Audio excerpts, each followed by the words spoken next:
So I was in a Friday routine yesterday, my traditional Friday routine. I woke up, I took care of the balagan that is mornings in my house with my boys, and I dropped Elior off at school, and I came to the synagogue, came to my office, and I sat down to put the final touches, the last edits on my sermon for this Shabbat, which is part of my Friday routine when I'm giving the sermon on Saturday, then on Friday morning I put the final touches on, and then I have a list of other things that I need to take care of and get done. And so I was in the middle of my Friday routine, and I was going over my Devar Torah, and I was going through the different words, and I thought to myself, I sat back and I said, I feel like I've written the sermon before. This seems very familiar to me. Now, Rabbi Starr has this great joke, which I think is pretty accurate, that all rabbis have 3 sermons that they give in different ways each week. So it's not a huge surprise that I might have that feeling of have I given the sermon before, but it felt very specific. I felt like I had typed out these exact same words before. And so I looked at my computer and for the life of me, I couldn't find anything that matched this description until I went all the way back, before I was at Shaarey, Zedek, all the way back in 2014, where I found a sermon that I had given that sounded pretty similar. And it just so happened that it was in 2014, which was the last time we were officially at war in Gaza. And I thought to myself, I feel a sense of deja vu. That here we were again, and here are those same words that are coming back to my mind again, and here's the same situation that feels relevant again. And because life is funny and because you can't make these things up, I then realized shortly thereafter that yesterday was Groundhog's Day. And for all of my Americans, before you even do it, Emma, Arella, I gotcha. Olivier, I gotcha. I'm going to explain Groundhog's Day real quick. Now, bear with me. It's wacky. So Groundhog's Day, there's really 2 things to know about Groundhog's Day. One is the actual holiday itself, which comes from a pagan tradition, an old Celtic pagan tradition, where in the exact middle point of winter, you're supposed to take out a rodent. You still with me? Take out a rodent, and if the rodent sees its shadow and goes back in its hole, then we have 6 more weeks of winter. It's going to be more intense winter to come. And if the rodent doesn't see its shadow, then you're going to have an early spring. Okay?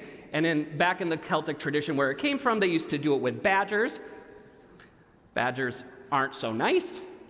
So now, in our modern sensibilities, we have changed it to groundhogs.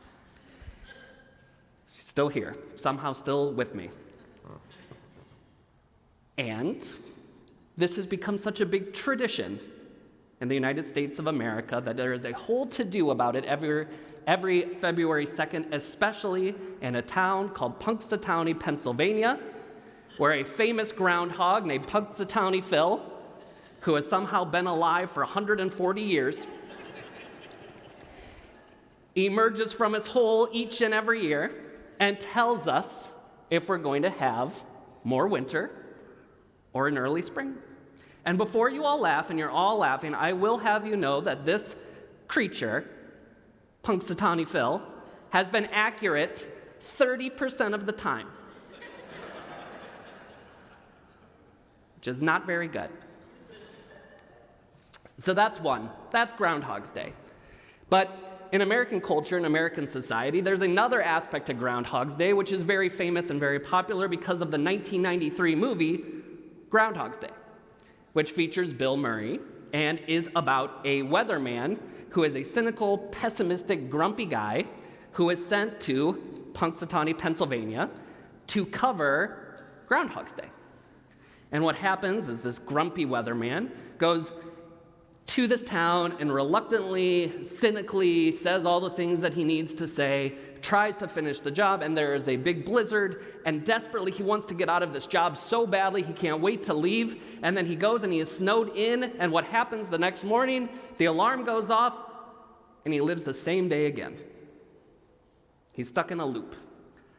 over and over again, he comes to realize that he is destined to repeat Groundhog's Day. And I'm not going to spoil the movie. It's a great movie. You should definitely watch it. So without to spoil the movie, I probably will by the end of this sermon. But not to spoil the movie, but what happens is that he realizes that each and every day he's living the same thing, and he starts to pick up on the different patterns and trends of that day so that he can start figuring out and manipulating them. And of course, because he's a human, sometimes he uses it for nefarious reasons, not great reasons, and then eventually he learns from it. He learns from the pattern, he learns from the repetition, and he changes things. Now, why this is important is because the second idea of Groundhog's Day has really become the primary focus when anyone says, I feel like I'm in Groundhog's Day. It means that we're stuck in a loop. It feels like we're living the same day over and over again.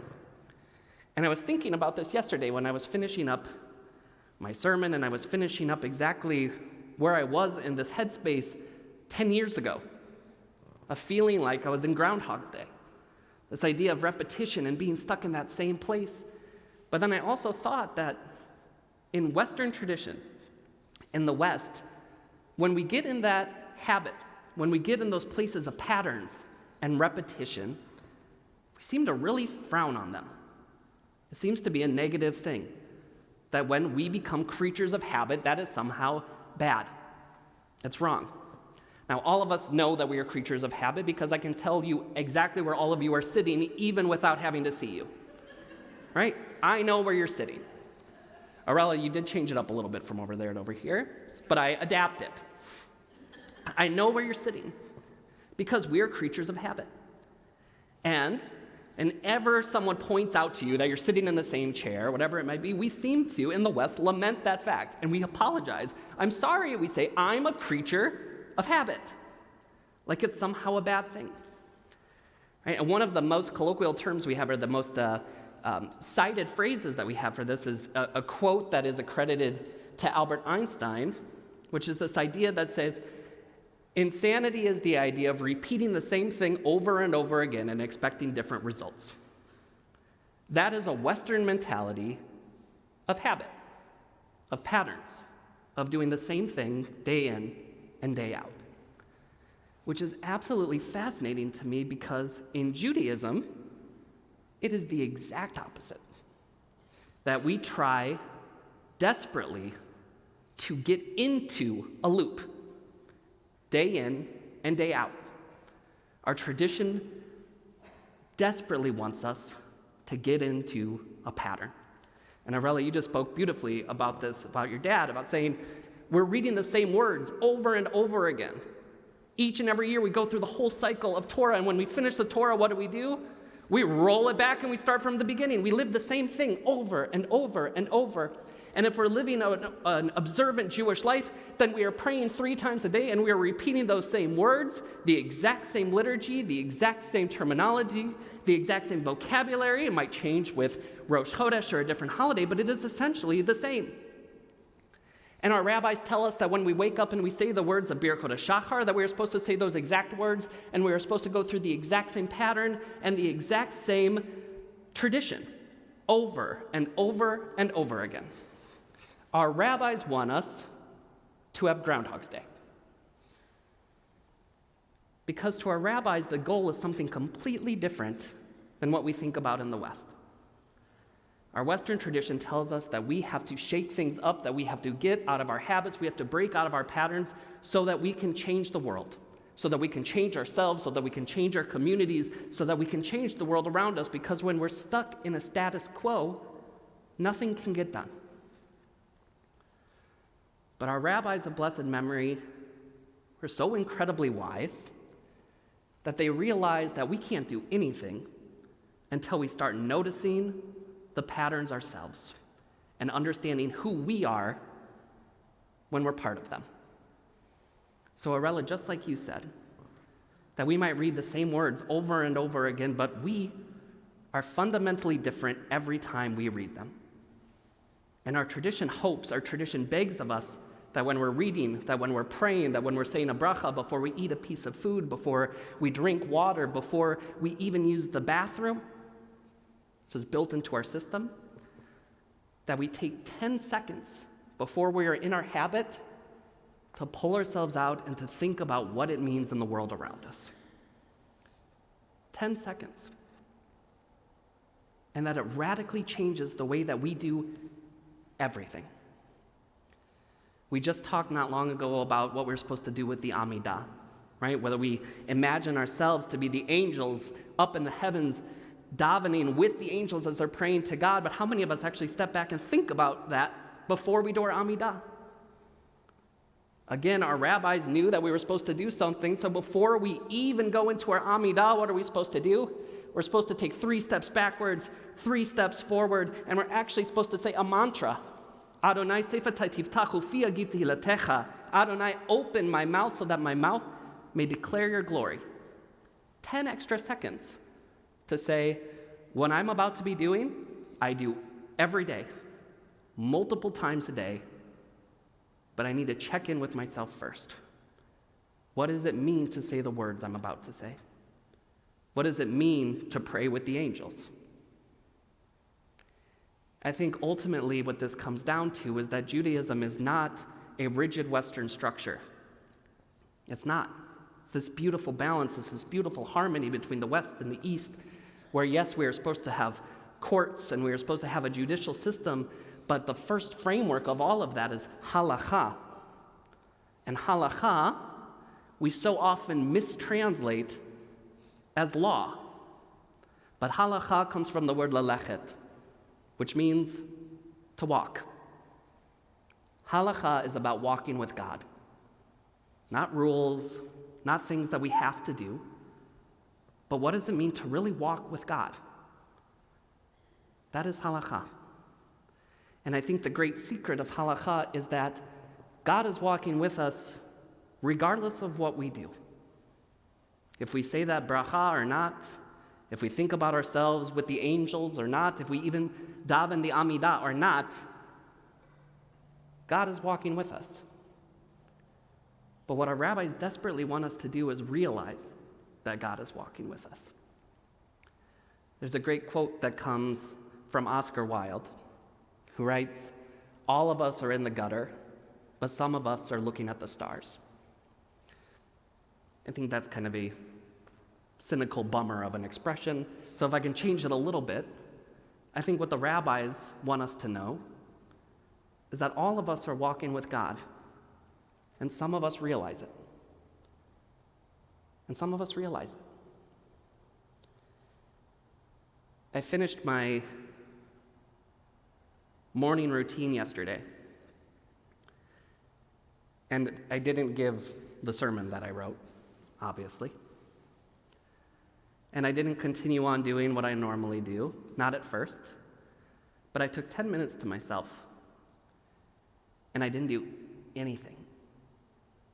No music, no phone calls, no nothing. I sat there, and I just thought for 10 minutes about everything else, about how lucky I am to be here,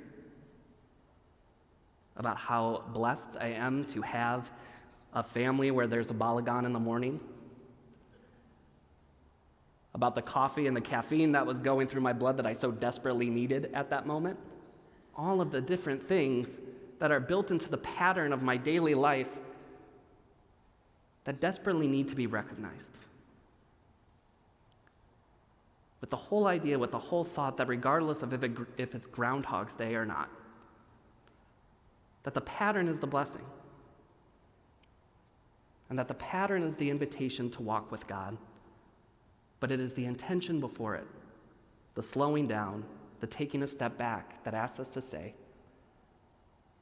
all of us are walking with God. Are you taking the opportunity to notice? Shabbat Shalom. And this is an easy segue because we are now going into Musaf. So I invite you to please rise as we turn to Chatzi Kaddish. And a reminder once again that when we get into our Musaf Amidah, that when we get into the Kedusha, we are invited to transcend this space. We are invited to go beyond the sanctuary. We are invited to go beyond the walls. We are invited to go beyond Southfield, Michigan. And we are invited to go somewhere extraordinary. So I invite you to take this opportunity as we engage in this walking with God to think about exactly what that means, exactly where you are, and exactly how you're living today in this moment. Chatzi Kaddish, page 155.